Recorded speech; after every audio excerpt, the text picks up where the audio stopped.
ನಮಸ್ಕಾರ. ನಮ್ಮ ದಿನನಿತ್ಯದ ಬದುಕಿನಲ್ಲಿ ಅಡಗಿರುವ ರಸಾಯನಶಾಸ್ತ್ರ ಮತ್ತು ಕಣ್ಣಿಗೆ ಕಾಣದ ಅನುಪಾತಗಳ ರೋಚಕ ಜಗತ್ತಿಗೆ ಸ್ವಾಗತ. ಬೆಳಗ್ಗೆ ಕುಡಿಯುವ 1 ಕಪ್ ಚಹಾದಿಂದ ಹಿಡಿದು ಬೃಹತ್ ಫ್ಯಾಕ್ಟರಿಗಳವರೆಗೆ ಪ್ರತಿಯೊಂದರಲ್ಲೂ ಅಡಗಿರುವ ಮ್ಯಾಜಿಕ್ ಎಂದರೆ ಅದು ಮಿಶ್ರಣಗಳ ವಿಜ್ಞಾನ. ಬನ್ನಿ, ಈ ವಿವರಣಾತ್ಮಕ ಸಂಚಿಕೆಯಲ್ಲಿ ನಮ್ಮ ಕಣ್ಣಿಗೆ ಕಾಣದ ಈ ನಿಖರವಾದ ಲೆಕ್ಕಾಚಾರಗಳು ನಮ್ಮ ಸುತ್ತಲಿನ ಜಗತ್ತನ್ನು ಹೇಗೆ ನಿಯಂತ್ರಿಸುತ್ತವೆ ಮತ್ತು ಇವುಗಳನ್ನು ಹೇಗೆ ಬೇರ್ಪಡಿಸಲಾಗುತ್ತದೆ ಅನ್ನೋದನ್ನ ಒಟ್ಟಾಗಿ ಅನ್ವೇಷಿಸೋಣ. ಇಂದಿನ ನಮ್ಮ ಈ ಪ್ರಯಾಣ ತುಂಬಾನೇ ಇಂಟ್ರೆಸ್ಟಿಂಗ್ ಆಗಿದೆ. ಮಿಶ್ರಣಗಳ ಮ್ಯಾಜಿಕ್ನಿಂದ ಶುರು ಮಾಡಿ ಅವುಗಳ ನಿಖರವಾದ ಲೆಕ್ಕಾಚಾರ, ಕರಗುವಿಕೆಯ ವಿಜ್ಞಾನ, ಹರಳುಗಟ್ಟುವಿಕೆಯ ಮೂಲಕ ಶುದ್ಧೀಕರಣ ಮತ್ತು ಕೊನೆಯದಾಗಿ ಬಟ್ಟಿ ಇಳಿಸುವಿಕೆಯ ಮೂಲಕ ದ್ರವಗಳನ್ನ ಹೇಗೆ ಬೇರ್ಪಡಿಸ್ತಾರೆ ಅನ್ನೋದರವರೆಗೆ ಹಂತ ಹಂತವಾಗಿ ನೋಡೋಣ. ಹಾಗಾದ್ರೆ ತಡ ಯಾಕೆ? ಮೊದಲನೇದಾಗಿ ಈ ಮಿಶ್ರಣಗಳ ಮ್ಯಾಜಿಕ್ ಅಂದ್ರೆ ಏನು ಮತ್ತು ಈ ಕಣ್ಣಿಗೆ ಕಾಣದ ಜಗತ್ತನ್ನ ಹೇಗೆ ಅರ್ಥ ಮಾಡ್ಕೊಳ್ಳೋದು ಅಂತ ನೋಡೋಣ. ನೀವೊಮ್ಮೆ ಯೋಚಿಸಿ, ಮಣ್ಣಿನಲ್ಲಿ ಬೆಳೆಯುವ ಎತ್ತರದ, ಒರಟಾದ ಕಬ್ಬಿನಿಂದ ನಮ್ಮ ಮನೆಯಲ್ಲಿರುವ ಆ ಬೆಳ್ಳಗಿನ, ಸಿಹಿಯಾದ ಸಕ್ಕರೆಯ ಹರಳುಗಳು ಹೇಗೆ ಸೃಷ್ಟಿಯಾಗ್ತವೆ? ಇದು ನಿಜಕ್ಕೂ ಒಂದು ಮ್ಯಾಜಿಕ್ ಅಂತಾನೆ ಹೇಳ್ಬೋದು ಅಲ್ವಾ? ಅದೇ ರೀತಿ ನಮ್ಮ ದೇಹದಲ್ಲಿರುವ ಲಕ್ಷಾಂತರ ಹನಿ ರಕ್ತದಲ್ಲಿ ಕೇವಲ ಒಂದೇ ಒಂದು ಸಣ್ಣ ಹನಿಯನ್ನ ಬಳಸಿ ವೈದ್ಯರು ಮಲೇರಿಯಾದಂತಹ ರೋಗಗಳನ್ನ ಹೇಗೆ ನಿಖರವಾಗಿ ಪತ್ತೆ ಹಚ್ತಾರೆ? ಈ ಎರಡೂ ಪ್ರಶ್ನೆಗಳಿಗೆ ಉತ್ತರ ಒಂದೇ, ಅದೇ ಮಿಶ್ರಣಗಳನ್ನ ಬೇರ್ಪಡಿಸುವ ಅದ್ಭುತ ವಿಜ್ಞಾನ. ಒಂದು ಕಡೆ ಕೃಷಿಭೂಮಿಯಲ್ಲಿ ರೈತರು ಬೆವರು ಸುರಿಸಿ ಬೆಳೆಯುವ ಬೆಳೆ, ಮತ್ತೊಂದು ಕಡೆ ಅತ್ಯಾಧುನಿಕ ಲ್ಯಾಬ್ಗಳಲ್ಲಿ ನಡೆಯುವ ನಿಖರವಾದ ವಿಜ್ಞಾನ. ಮೇಲ್ನೋಟಕ್ಕೆ ಇವೆರಡಕ್ಕೂ ಯಾವುದೇ ಸಂಬಂಧ ಇಲ್ಲ ಅಂತ ಅನ್ಸ್ಬೋದು. ಆದರೆ ನಾವು ಪ್ರತಿದಿನ ಬಳಸುವ ವಸ್ತುಗಳನ್ನು ಗಮನಿಸಿದಾಗ ನೈಸರ್ಗಿಕ ಕೃಷಿ ಮತ್ತು ಲ್ಯಾಬ್ ಸೈನ್ಸ್ ಒಂದಕ್ಕೊಂದು ಎಷ್ಟು ಆಳವಾಗಿ ಬೆಸೆದುಕೊಂಡಿವೆ ಅನ್ನೋದು ನಮಗೆ ಅರ್ಥವಾಗುತ್ತೆ. ಈ ಎರಡೂ ಪ್ರಪಂಚಗಳನ್ನು ಬೆಸೆಯುವ ಆ ಸೇತುವೆ ನಮ್ಮ ರಸಾಯನಶಾಸ್ತ್ರ. ಈಗ ಈ ಮಿಶ್ರಣಗಳಲ್ಲಿ ಪ್ರಮುಖವಾಗಿ 2 ವಿಧಗಳಿವೆ. ಮೊದಲನೆಯದು ಹೋಮೋಜಿನಿಯಸ್, ಅಂದ್ರೆ ಏಕರೂಪದ ಮಿಶ್ರಣಗಳು. ಇಲ್ಲಿ ವಸ್ತುಗಳು ಒಂದರೊಳಗೊಂದು ಎಷ್ಟು ಬಿಗಿಯಾಗಿ ಬೆರೆತು ಹೋಗಿರ್ತವೆ ಅಂದ್ರೆ ಅವುಗಳನ್ನ ಪ್ರತ್ಯೇಕವಾಗಿ ನೋಡಕ್ಕೆ ಸಾಧ್ಯನೇ ಇಲ್ಲ. ಉದಾಹರಣೆಗೆ ಸೋಡಾ ಅಥವಾ ವಿನೆಗರ್. ಎರಡನೆಯದು ಹೆಟೆರೋಜಿನಿಯಸ್, ಅಂದ್ರೆ ಭಿನ್ನ ರೂಪದ ಮಿಶ್ರಣಗಳು. ಇಲ್ಲಿ ವಸ್ತುಗಳು ಸಂಪೂರ್ಣವಾಗಿ ಬೆರೆಯೋದೇ ಇಲ್ಲ. ಮರಳು ಮತ್ತು ನೀರನ್ನ ಎಷ್ಟೇ ಕಲ್ಕಿದ್ರೂ ಅವು ಕೇವಲ ಅಕ್ಕಪಕ್ಕದಲ್ಲಿ ಇರ್ತವೆ ಹೊರತು ಎಂದಿಗೂ ಒಂದಾಗೋದಿಲ್ಲ. ಈ ಕಣ್ಣಿಗೆ ಕಾಣದ ವ್ಯತ್ಯಾಸವನ್ನ ಅರ್ಥ ಮಾಡ್ಕೊಳ್ಳೋಕೆ ಒಂದು ಸಿಂಪಲ್ ಎಕ್ಸ್ಪೆರಿಮೆಂಟ್ ಕಲ್ಪಿಸ್ಕೊಳ್ಳಿ. ಉಪ್ಪು ನೀರಿನ ಮೂಲಕ ಒಂದು ಲೇಸರ್ ಬೆಳಕನ್ನು ಹರಿಸಿದಾಗ ಉಪ್ಪಿನ ಕಣಗಳು ನೀರಿನಲ್ಲಿ ಸಂಪೂರ್ಣವಾಗಿ ಕರಗಿ ಅದೃಶ್ಯವಾಗಿರುವುದರಿಂದ ಆ ಬೆಳಕು ಯಾವುದೇ ಅಡೆತಡೆ ಇಲ್ಲದೆ ಸುಲಭವಾಗಿ ಪಾಸ್ ಆಗತ್ತೆ.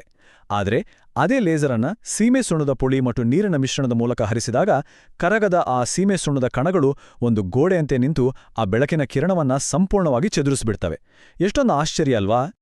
ಇಲ್ಲಿಗೆ ಮಿಶ್ರಣಗಳ ಬಗ್ಗೆ ಒಂದು ಐಡಿಯಾ ಬಂತು. ಈಗ ಮುಂದಿನ ಹಂತಕ್ಕೆ ಹೋಗೋಣ. ಕೇವಲ ಮಿಶ್ರಣಗಳನ್ನು ಅರ್ಥ ಮಾಡ್ಕೊಂಡ್ರೆ ಸಾಲದು, ಅವುಗಳ ಹಿಂದಿರುವ ನಿಖರವಾದ ಗಣಿತದ ಲೆಕ್ಕಾಚಾರ ಅಥವಾ ಸಾಂದ್ರತೆಯನ್ನು ಅಳೆಯೋದು ಕೂಡ ಅಷ್ಟೇ ಮುಖ್ಯ. ಯಾವುದೇ ದ್ರಾವಣದಲ್ಲಿ 2 ಪ್ರಮುಖ ಹೀರೋಗಳಿರುತ್ತಾರೆ. ಕರಗುವ ವಸ್ತುವನ್ನ ನಾವು ಸಲ್ಯೂಟ್ ಅಂತ ಕರಿತೀವಿ ಮತ್ತು ಆ ವಸ್ತುವನ್ನ ತನ್ನಲ್ಲಿ ಕರಗಿಸಿಕೊಳ್ಳುವ ದ್ರವವನ್ನ ಸಾಲ್ವೆಂಟ್ ಅಂತ ಕರಿತೀವಿ. ಉಪ್ಪು ನೀರಿನಲ್ಲಿ ಉಪ್ಪು ಸಲ್ಯೂಟ್ ಆದ್ರೆ ನೀರು ಸಾಲ್ವೆಂಟ್. ಇವೆರಡನ್ನು ಯಾವ ನಿಖರವಾದ ಪ್ರಮಾಣದಲ್ಲಿ ಬೆರೆಸಬೇಕು ಅನ್ನೋದು ಕೇವಲ ಒಂದು ಲೆಕ್ಕಾಚಾರ ಮಾತ್ರ ಅಲ್ಲ, ಅದು ಅಕ್ಷರಶಃ ಜೀವದ ಪ್ರಶ್ನೆ. ಉದಾಹರಣೆಗೆ, ಭಾರತೀಯ ಶಿಶುವೈದ್ಯರಾದ ಡಾಕ್ಟರ್ ದಿಲೀಪ್ ಮಹಲನಾಬಿಸ್ ಅವರು ORS ಅಂದರೆ ಓರಲ್ ರಿಹೈಡ್ರೇಷನ್ ಸೊಲ್ಯೂಷನ್ ಅನ್ನ ಕಂಡಿಡಿದಾಗ ಉಪ್ಪು, ಸಕ್ಕರೆ ಮತ್ತು ನೀರಿನ ಆ ಪರಿಪೂರ್ಣ ಅನುಪಾತ ವಿಶ್ವಾದ್ಯಂತ ಲಕ್ಷಾಂತರ ಮಕ್ಕಳ ಜೀವವನ್ನ ಉಳಿಸಿತು.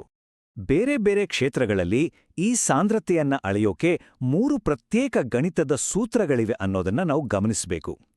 Mass by mass, mass by volume ಮತ್ತು ವಾಲ್ಯೂಮ್ ಬೈ ವಾಲ್ಯೂಮ್. ರೈತರು ಹೊಲಕ್ಕೆ ಕೀಟನಾಶಕಗಳನ್ನು ಬೆರೆಸುವಾಗ ದ್ರವಕ್ಕೆ ದ್ರವ ಸೇರಿಸೋದ್ರಿಂದ ಅಲ್ಲಿ ವಾಲ್ಯೂಮ್ ಬೈ ವಾಲ್ಯೂಮ್ ಸೂತ್ರ ಬಳಕೆಯಾಗುತ್ತೆ. ಅದೇ ಒಬ್ಬ ಬೇಕರಿಯವರು ಒಣ ಹಿಟ್ಟಿಗೆ ಬೇಕಿಂಗ್ ಪೌಡರ್ ಬೆರೆಸುವಾಗ ಮಾಸ್ ಬೈ ಮಾಸ್ ಲೆಕ್ಕಾಚಾರ ಬೇಕಾಗುತ್ತೆ. ಪ್ರತಿಯೊಂದು ಸನ್ನಿವೇಶಕ್ಕೂ ಮಿಶ್ರಣ ಸುರಕ್ಷಿತವಾಗಿರಲು ತನ್ನದೇ ಆದ ನಿಖರವಾದ ವೈಜ್ಞಾನಿಕ ನಿಯಮವಿದ್ದೇ ಇರ್ತದೆ. ಮತ್ತು ಈ ವೈಜ್ಞಾನಿಕ ಸೂತ್ರಗಳು ಕೇವಲ ಲ್ಯಾಬ್ನ ಪುಸ್ತಕಗಳಿಗೆ ಮಾತ್ರ ಸೀಮಿತವಾಗಿಲ್ಲ. ನಾವು ಪ್ರತಿದಿನ ಅಡಿಗೆ ಮನೆಯಲ್ಲಿ ಬಳಸುವ ವಸ್ತುಗಳನ್ನೊಮ್ಮೆ ಸೂಕ್ಷ್ಮವಾಗಿ ಗಮನಿಸಿದ್ರೆ ಸಾಕು, ಈ ವಿಜ್ಞಾನ ನಮ್ಮ ಕಣ್ಣೆದುರೇ ಇರೋದು ಅರ್ಥವಾಗುತ್ತೆ. ಹಾಲಿನ ಪುಡಿಯ ಡಬ್ಬಿ ಇರ್ಬೋದು ಅಥವಾ ಬಿಳಿ ವಿನೆಗರ್ ಬಾಟಲಿ ಇರ್ಬೋದು, ನಾವೀಗ ಅಷ್ಟೇ ಮಾತನಾಡಿದ ಆ ನಿಖರವಾದ ಲೆಕ್ಕಾಚಾರಗಳು ನಮ್ಮ ದೈನಂದಿನ ಕಮರ್ಷಿಯಲ್ ಪ್ಯಾಕೇಜಿಂಗ್ಗಳ ಮೇಲೂ ಸ್ಪಷ್ಟವಾಗಿ ಪ್ರಿಂಟ್ ಆಗಿರೋದನ್ನು ನಾವು ನೋಡಬಹುದು. ಈ ನಿಖರತೆ ಅನ್ನೋದು ಎಷ್ಟು ಕ್ರಿಟಿಕಲ್ ಅನ್ನೋದಕ್ಕೆ ಇದೊಂದು ಬೆಸ್ಟ್ ಉದಾಹರಣೆ. ಆಸ್ಪತ್ರೆಗಳಲ್ಲಿ ರೋಗಿಗಳಿಗೆ ನೀಡುವ ಸಲೈನ್ ಡ್ರಿಪ್ ನಿಖರವಾಗಿ 0.9 ಅಂದರೆ 0.9% ಮಾಸ್ ಬೈ ವಾಲ್ಯೂಮ್ ಉಪ್ಪಿನ ಸಾಂದ್ರತೆಯನ್ನ ಹೊಂದಿರಲೇಬೇಕು. ಇದು ಸುಮ್ಮನೆ ಬರೆದ ನಂಬರ್ ಅಲ್ಲ. ಈ ಪ್ರಮಾಣ ಸ್ವಲ್ಪವೇ ಹೆಚ್ಚು ಕಮ್ಮಿ ಆದರೂ ನಮ್ಮ ರಕ್ತದ ಕಣಗಳು ಕುಗ್ಗಬಹುದು ಅಥವಾ ಒಡೆದೋಗ್ಬೋದು. ಹಾಗಾಗಿ ನಿಖರವಾದ ಸಾಂದ್ರತೆ ಅನ್ನೋದು ಮನುಷ್ಯನ ಉಳಿವಿಗಾಗಿ ಪ್ರಕೃತಿ ವಿಧಿಸಿರೋ ಕಟ್ಟುನಿಟ್ಟಿನ ನಿಯಮವಾಗಿದೆ. ಇದುವರೆಗೂ ನಾವು ನಿಖರತೆಯ ಬಗ್ಗೆ ಮಾತನಾಡಿದೆವು. ಈಗ ಕರಗುವಿಕೆಯ ವಿಜ್ಞಾನ ಮತ್ತು ಅದರಲ್ಲಿ ತಾಪಮಾನ ಅಂದ್ರೆ ಟೆಂಪರೇಚರ್ ಪಾತ್ರ ಏನು ಅನ್ನೋದನ್ನ ಓಡೋಣ ಬನ್ನಿ. ಸಲ್ಯುಬಿಲಿಟಿ ಅಥವಾ ಕರಗುವಿಕೆ ಅಂದ್ರೆ ಏನು ಅನ್ನೋದನ್ನ ಅರ್ಥ ಮಾಡ್ಕೊಳ್ಳಕ್ಕೆ ಒಂದು ಸಿಂಪಲ್ ಎಕ್ಸಾಂಪಲ್ ನೋಡೋಣ. ಒಂದು ಸ್ಪಂಜನ್ನ ನೀರಿನಲ್ಲಿ ಅದ್ದಿದಾಗ ಅದು ತನ್ನ ಕೆಪಾಸಿಟಿಗೆ ತಕ್ಕಂತೆ ನೀರನ್ನ ಹೀರ್ಕೊಳ್ಳುತ್ತೆ. ಒಮ್ಮೆ ಅದು ಪೂರ್ತಿಯಾಗಿ ತುಂಬಿಕೊಂಡ್ರೆ ಆಮೇಲೆ ಒಂದೇ ಒಂದು ಹನಿ ನೀರನ್ನ ಕೂಡ ತೆಗೆದುಕೊಳ್ಳಕ್ಕೆ ಅದರಿಂದ ಸಾಧ್ಯ ಇಲ್ಲ. ವಿಜ್ಞಾನದಲ್ಲಿ ಇದನ್ನೇ ಸ್ಯಾಚುರೇಟೆಡ್ ಅಥವಾ ಪರ್ಯಾಪ್ತ ದ್ರಾವಣ ಅಂತ ಕರೆಯಲಾಗುತ್ತೆ. ಒಂದು ನಿರ್ದಿಷ್ಟ ತಾಪಮಾನದಲ್ಲಿ ದ್ರವವೊಂದು ತನ್ನ ಮಿತಿಯಷ್ಟು ವಸ್ತುವನ್ನ ಕರಗಿಸ್ಕೊಂಡ ಮೇಲೆ ಅಲ್ಲಿಗೆ ಅದರ ಶಕ್ತಿ ಮುಗಿದೋಗುತ್ತೆ. ಆದರೆ ವಿಜ್ಞಾನಿಗಳು ಈ ನೈಸರ್ಗಿಕ ಮಿತಿಯನ್ನ ಬ್ರೇಕ್ ಮಾಡೋಕ್ಕೆ ಒಂದು ಅದ್ಭುತವಾದ ಉಪಾಯವನ್ನ ಕಂಡುಕೊಂಡಿದ್ದಾರೆ. ಅದೇ ಉಷ್ಣತೆ. ಹೌದು, ತಾಪಮಾನವು ಇಲ್ಲಿ ಒಂದು ಚೀಟ್ ಕೋಡ್ನಂತೆ ಕೆಲಸ ಮಾಡುತ್ತೆ. ದ್ರವವನ್ನ ಕಾಯಿಸಿದಾಗ ಆ ಸ್ಪಂಜು ತಾನಾಗಿಯೇ ವಿಸ್ತಾರಗೊಳ್ಳಲು ಶುರುವಾಗುತ್ತೆ. ಇದರ ಪರಿಣಾಮವಾಗಿ ಸಾಮಾನ್ಯವಾಗಿ ಕರಗಲು ಸಾಧ್ಯವಿರುವುದಕ್ಕಿಂತ ಹೆಚ್ಚು ವಸ್ತುವನ್ನ ಆ ದ್ರವದಲ್ಲಿ ಬಲವಂತವಾಗಿ ಸೇರಿಸಲು ಸಾಧ್ಯವಾಗುತ್ತೆ. ಕೃತಕವಾಗಿ ವಿಸ್ತರಿಸಿದ ಈ ಮಿತಿಯೇ ಮುಂದಿನ ಹಂತದಲ್ಲಿ ಮಿಶ್ರಣಗಳನ್ನು ಬೇರ್ಪಡಿಸಲು ದಾರಿ ಮಾಡಿಕೊಡುತ್ತೆ. ಈಗ ವಸ್ತುಗಳನ್ನ ಹೇಗೆ ಶುದ್ಧೀಕರಿಸಲಾಗುತ್ತದೆ ಮತ್ತು ಹರಳುಗಟ್ಟುವಿಕೆ ಅಥವಾ ಕ್ರಿಸ್ಟಲೈಸೇಷನ್ ಹೇಗೆ ಕೆಲಸ ಮಾಡುತ್ತೆ ಅಂತ ನೋಡೋಣ. ಈ ಪ್ರಕ್ರಿಯೆ ನೋಡಕ್ಕೆ ಅಕ್ಷರಶಃ ಒಂದು ಜಾದೂ ತರಹ ಇರುತ್ತೆ.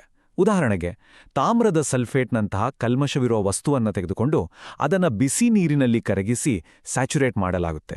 ಈಗ ನಾವು ಆಡ್ ಮಾಡಿದ್ದ ಆ ಹೀಟ್ ಅನ್ನೋ ಚೀಟ್ ಕೋಡನ್ನ ನಿಧಾನವಾಗಿ ಹಿಂಪಡೆಯುತ್ತಾ ಬಂದ್ರೆ, ಅಂದ್ರೆ ದ್ರಾವಣವನ್ನು ತಂಪಾಗಿಸಿದ್ರೆ ಏನಾಗುತ್ತೆ ಗೊತ್ತಾ?